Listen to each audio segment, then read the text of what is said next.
अस्सलामुअलैकुम एवरीवन। उम्मीद है आप सब खैरियत से होंगे। आज हम बनाएंगे चिकन में आलू गोश्त, आप इसको आलू करी भी कह सकते हैं। और आज हम बनाएंगे थोड़ा सा देगी स्टाइल में। तो आप देख सकते हैं बहुत ही कोई मज़ेदार सा इसके ऊपर रंग आया। तो चलिए बिना टाइम वेस्ट किए हम अपनी रेसिपी को स्टार्ट कर लेते हैं। तो सबसे पहले मैंने यहाँ पे आधा किलो चिकन लिया है, जिसमें से 2 राने हैं और बाकी सारा बोनलेस गोश्त है। इसको मैंने धो के अच्छे से ड्राई कर लिया था। अब इसके अंदर हम स्पाइसेस ऐड करेंगे। तो मैंने यहाँ पे 1 टीस्पून नमक ऐड किया है, 1 टीस्पून लाल पिसी हुई मिर्च ऐड करेंगे और 1 टीस्पून हल्दी पाउडर ऐड करेंगे और 1 टीस्पून इसके ऊपर हम घी का ऐड कर लेंगे या ऑयल का ऐड कर लेंगे। इन सब चीज़ों को अब हम जो है हाथ की मदद से अच्छे से मल मल के जो है चिकन को लगा लेंगे मसाला सारा। और अच्छे से मसाला लगाने के बाद हम जो है इसको रख देंगे आधे घंटे के लिए मैरिनेशन पे। तो आप देख सकते हैं हमने गोश्त को अच्छे से मसाला लगा लिया है। अब मैंने पतीले में 2 चमचे के करीब ऑयल को ऐड कर लिया। इसको मैंने लो फ्लेम पे रख दिया था। साथ ही इसके अंदर मैंने 3 अदद दरमियाने साइज़ के आलूओं को काट के मैंने ऐड कर लिया है और फ्लेम को मीडियम करते हुए मैं इसको यहाँ अच्छे से फ्राई कर लूँगी। तो आप लोग देख सकते हैं आलू यहाँ अच्छे से जो है फ्राई हो गए हैं। अब मैं जो है इनको निकाल लूँगी ऑयल से। तो सारे आलूओं को हमने यहाँ अच्छे से छन्ने में निकाल दिया, सारा ऑयल इसका स्ट्रेन कर लेंगे। अब मैं इसके अंदर जो है 4 अदद छोटे साइज़ के मैंने प्याज रफली कट करके ऐड कर लिए हैं। अगर आपके पास दरमियानी साइज़ के प्याज हैं तो आप 2 अदद ले सकते हैं। और इसके अंदर मैं 1 अदद चॉप करके टमाटर ऐड कर दूँगी और प्याज और टमाटर को मैं यहाँ अच्छे से मीडियम फ्लेम पर जो है सॉफ्ट होने तक जो है अच्छे से फ्राई कर लूँगी। तो अब आप लोग देख सकते हैं कि टमाटर और प्याज जो है यहाँ सॉफ्ट होने पे आ गए हैं। तो अगर आप इस चैनल पर न्यू हैं, चैनल को सब्सक्राइब करें और बेल आइकन को प्रेस करें ताकि हमारी न्यू आने वाली वीडियोस की नोटिफिकेशन आपको मिल जाए। तो अब आप लोग देख सकते हैं प्याज जो है यहाँ पे वो हल्की गोल्डन हो गई है और टमाटर भी काफ़ी अच्छे से सॉफ्ट हो गए हैं। तो अब हम इन दोनों चीज़ों को जो है निकाल लेंगे। अब प्याज और टमाटर को निकालने के बाद जूसर ब्लेंडर में ऐड कर देंगे आधा पाव दही के साथ। इन सब चीज़ों का हम अच्छे से पेस्ट तैयार कर लेंगे। अब मैं उसी ऑयल के अंदर कुछ खड़ा गरम मसाले ऐड करूँगी। तो मैंने यहाँ 3 से 4 अदद छोटी हरी इलायची ली है, 2 अदद मैं यहाँ बड़ी इलायचियाँ ऐड कर दूँगी, कुछ लौंगे ऐड कर लूँगी और कुछ काली मिर्चें ऐड कर लूँगी। इसके बाद मैं इसमें 1 टेबल स्पून भर के लहसुन अदरक का पेस्ट ऐड करूँगी और लो फ्लेम पे इन सब चीज़ों को मैं यहाँ हल्के से फ्राई कर लूँगी।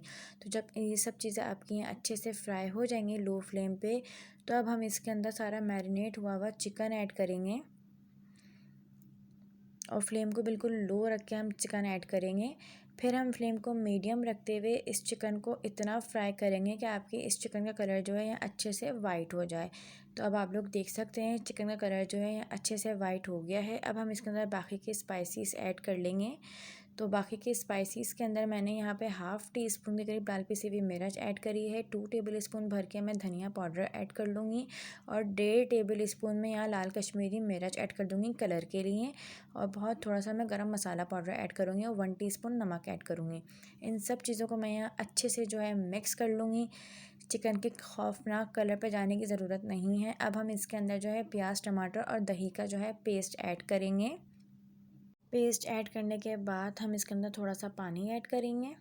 तो पानी ऐड करने वाला जो क्लिप है मुझसे वो मिस हो गया है। तो मैंने जस्ट इसके अंदर दही और प्याज टमाटर का पेस्ट ऐड करने के बाद तकरीबन 2 से 3 गिलास के करीब मैंने पानी ऐड किया था और इसको मैंने कवर करके रख दिया था तकरीबन 10 मिनट के लिए मीडियम फ्लेम पे।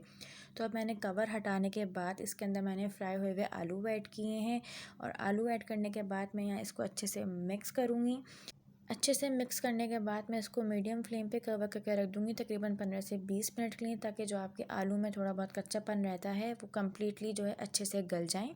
तो अब आप लोग देख सकते हैं 15 से 20 मिनट के बाद मैंने इसका कवर हटाया है। थोड़ा सा हम मिक्स करने के बाद इसका आलू चेक कर लेंगे कि आलू गला कि नहीं। तो अब आप लोग देख सकते हैं इसका जो आलू है वो यहाँ कम्प्लीटली अच्छे से गल गया है। तो अब हम फ्लेम को हाई रखते हुए इसकी भुनाई कर लेंगे ताकि जो थोड़ा बहुत पानी है वो इसका अच्छे से ड्राई हो जाए। तो अब आप लोग देख सकते हैं यहाँ पे इसका सारा पानी ड्राई हो गया है, इसकी अच्छी सी भुनाई हो गई है, सारा ऑयल जो है वो सेपरेट हो गया है और कलर भी बहुत ही कोई ज़बरदस्त आया है, खुशबू भी उतनी ही मज़े की आ रही है देगी स्टाइल की। तो यहाँ पे जो हमारा आलू गोश्त का सालन था, आप इसको आलू करी भी कह सकते हैं, वो यहाँ ज़बरदस्त सा तैयार हो गया है। थोड़ा सा अदरक का हम गार्निशिंग कर लेंगे। तो ये है जी इसकी फ़ाइनल लुक। अब हम जो है इसको डिश आउट कर लेंगे। अगर आपको वीडियो अच्छी लगी तो लाइक करें, कमेंट करें एंड शेयर करें अपने फ्रेंड्स में और चैनल को सब्सक्राइब करना मत भूलिएगा। मज़ीद ऐसी रेसिपीज़ के लिए हमारा चैनल डिलीशियस मील सब्सक्राइब करें। शुक्रिया।